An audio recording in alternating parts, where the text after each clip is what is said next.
Imagine paying for something, right?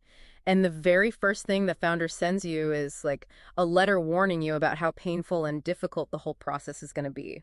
Yeah, on the surface, that sounds like a pretty terrible marketing strategy, honestly. It really does. But it might actually be the ultimate secret to surviving today's modern job market.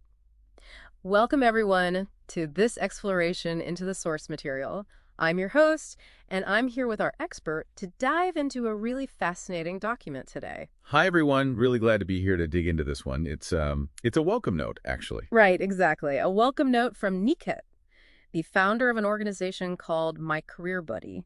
And this is specifically written for people at a really vulnerable crossroads in their lives. Yeah, like new migrants, international students, or just folks changing careers or desperately seeking that next opportunity. Exactly. So our mission today is to figure out what this welcome note actually reveals about succeeding when the odds just feel, incredibly stacked against you, Yeah. because it's not your standard receipt for a service. No, not at all. And what's fascinating here is how this single piece of paper completely rewires the psychological baseline right from the jump. Right. It sets a completely different tone. I mean, it immediately disrupts that whole vending machine dynamic, Yeah. where you put your money in and expect a product, or in this case, a job, to just automatically drop out at the bottom. Right. Instead of like a standard getting started checklist, this thing reads more like a syllabus for a masterclass in career navigation, or honestly, a philosophical manifesto about friction.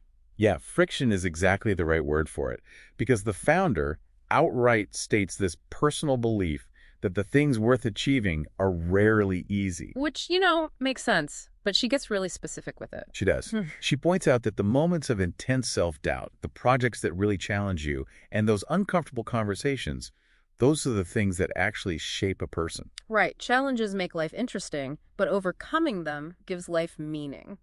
Okay, let's unpack this a bit, because reading that completely shifts the burden of responsibility, right? Oh, absolutely. It shifts it from a transactional service to this transformational journey.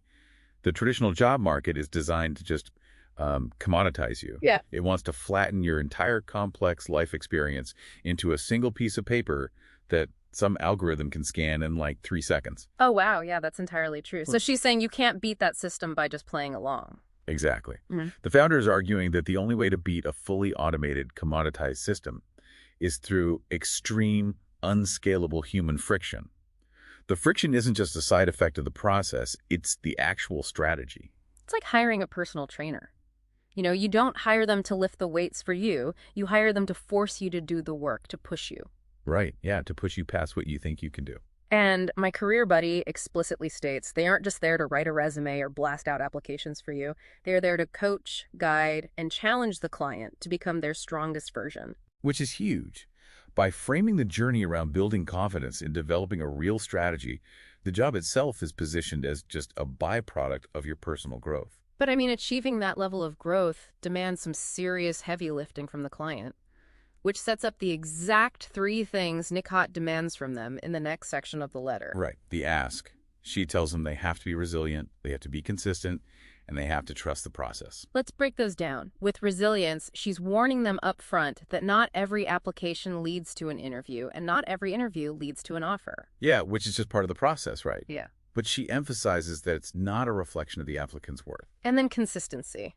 She says success comes from small actions repeated over time, like staying engaged even when progress feels just agonizingly slow. And finally, trusting the process. Being open to entirely unfamiliar things, like maybe networking differently or telling your story in a totally new way. Okay, but here's where it gets really interesting, because I have to push back a little bit here on behalf of you, the listener. Go for it. Telling a vulnerable, maybe desperate job seeker to just embrace the friction feels, I don't know, borderline tone deaf. Like they need a paycheck, not a philosophical awakening. Sure, yeah, I can see that. Why is our default human setting to take professional rejection as a direct reflection of our personal worth, And isn't this just a clever way for a company to lower expectations and avoid blame if they can't actually get the client a job? I mean, that is a very valid skepticism. When you are stressed about making rent, a philosophical lecture is definitely the last thing you want to hear. Exactly. But look at the psychological tool of the job search. Hmm. The reason consistency isn't just a corporate buzzword here is because of how modern applicant tracking systems actually function. Oh, right. The AI filters. Yeah, when AI filters out 90% of cold applications, Hmm. your only real countermeasure is a high volume of small, consistent networking actions to bypass that algorithm entirely. So it's psychological armor against algorithmic rejection. Exactly. And the founder drops a crucial line in the text here. She says, "Growth often begins where comfort ends." That's a great quote. It really is. And this raises an important question for anyone listening.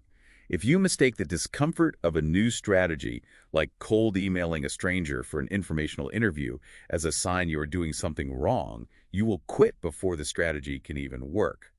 Where are your own comfort zones holding you back? But man, that is a tall order, right? To ask a vulnerable job seeker to endure constant rejection and step that far outside their comfort zone. So what does the company offer in return to balance the scales? That brings us to Nikat's promise. It's a reciprocal deal. Right. She promises to always be honest and to always have the client's best interests at heart. Yeah, to celebrate the wins, but also to support them through the inevitable setbacks. And to provide practical advice based on actual, real recruitment experience. So it's a partnership equation, really. My career buddy brings the expertise, the coaching, and the strategy. And the client brings the commitment, the curiosity, and that willingness to grow. So what does this all mean? To me, it's like an alchemy equation. When you combine those two specific sets of ingredients, the letter promises to create opportunities that may not seem possible today. Yeah, the language she uses is really deliberate. Words like partnership and community. Right, it's not just a transactional service, it's more like a Himalayan climbing expedition. They are the Sherpa mapping the route and carrying the heavy strategic gear based on their expertise. But if you, the client, refuse to put one foot in front of the other, you're both just freezing on the mountain. You have to bring the effort. Exactly. And the reason this matters so much is that in a world of automated job boards and ghosting, this human-centric mutual effort approach is positioned as the ultimate antidote to job search fatigue. You aren't alone. You are part of a shared project. Which brings us directly back to you listening right now. Whether you are actively hunting for a new role or just navigating your own professional challenges, the blueprint is exactly the same. Yeah, resilience against rejection, consistency in small actions, and a willingness to embrace the uncomfortable. It's not about finding a magic resume template. It's about that alchemy we just talked about. Exactly. And I want to leave everyone with a final thought to mull over that builds on the cat's note. Yeah, go ahead.